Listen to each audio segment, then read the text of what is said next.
Hello. Ang pag-uusapan natin ay tungkol sa Gilas Pilipinas at sa ating idol na si Kai Soto. Suportahan po natin ang ating kupunan, pambansang kupunan na Gilas Pilipinas at ang ating si idolo na si Kai Soto sa kanyang pangarap na maging NBA player. Sana ngayong taon na o kung hindi man sa susunod. Pero naniniwala ako na may malaki ang chance na makapasok niya ngayon. Pero bago ang lahat, suportahan niyo ang aking YouTube channel.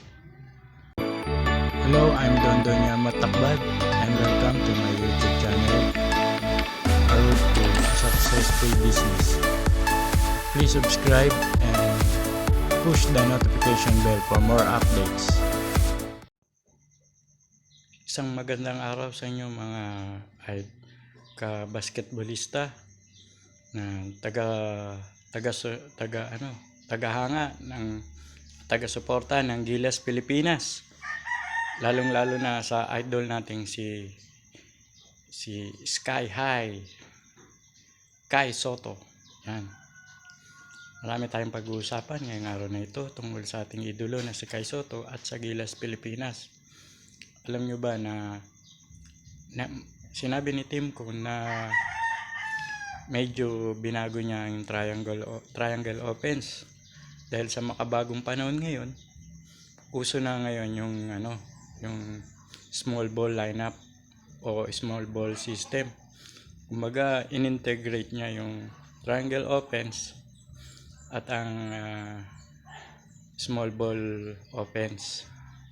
Ibig sabihin, mas malawak na ang sistema ni Tim Kun, kaya madali siya makakapag-adjust sa kung ano ang laro ng kalaban. Kumbaga makakapag-adjust siya at in the end siya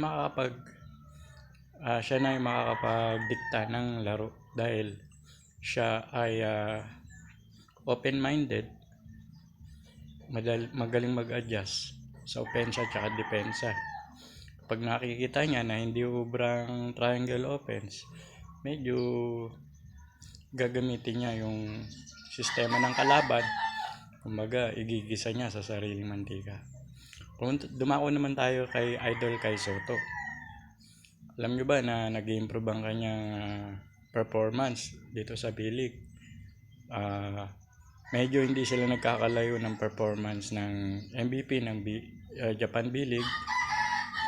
At angat na angat siya kay Xavier Cook na alam naman natin na kawi-wave lang niya sa NBA sa kupunan ng Washington Wizards. Ibig sabihin medyo hindi pa ganun ka lupit si Xavier Cook. Kaya okay lang na hindi pa nakukuha si Kai Soto sa NBA kasi baka mamaya ganun din yung mangyari sa kanya. Kaya kailangan niya munang magpahinog para kapag nagkaroon na siya ng chance na makapasok sa NBA, hindi siya i-wave sa loob lamang ng isang season. Matulad kay Xavier Cook. Kailangan pagpasok niya sa NBA, talagang ready na siya. Kumbaga, pang star player na ang datingan niya. Hindi na siya basta-basta may tutulak ng mga sentro na malalaki ang katawan. Alam niyo si Kai Soto kasi flexible yan eh. Kaya niyan makipagbanggaan. Kaya niya rin yung mga iwas-iwas. Medyo athletic siya pero hindi ka tulad ng athletic ng mga ibang player sa NBA. Kumbaga, medya lang siya eh. Medyo athletic, medyo physical. Pero syempre balang araw kapag nakapasok siya sa NBA, madidevelop kung saan talaga siya nababagay. Na kung pang-physical o pang flexible o basta yung agility. Hanggang dito na lang. Sana suportahan natin ang ating idol na si Kai Soto sa kanyang kampanya sa Gilas Pilipinas at sa pangarap niya maging NBA player. Ang pangarap niya, pangarap din natin na at magiging proud tayo. Sana huwag tayo maging talangka na porke hindi siya nakakapasok sa NBA hihilahin natin siya pababa sa pamagitan ng pagbabash at pagbibigay ng mga hindi magandang komento para sa kanya. Suportahan natin siya. Ang mga Pilipino dapat nagtutulungan, hindi naghihilahan pababa. Salamat.